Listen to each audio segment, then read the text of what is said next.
Hi, my name's Catherine. I'm currently with Signature Training doing induction to disability. Previously done customer service with them a couple of months ago.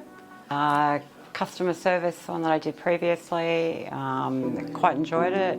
A lot of writing, but very informative. Enjoying the induction to disability even more. I seem to have a lot more one-on-one with my trainer at the moment too, which is quite good. I've been enjoying my time and in learning a lot. Well, I think customer service, you use that in every aspect of your day, regardless of what job that you're in. It's being polite, empathetic to people.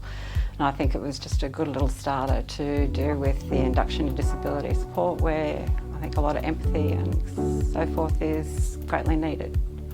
So hopefully this helps. I've spoken quite highly of the college to my friends, and as I say, and thank you Workforce Australia for supporting us in these endeavours.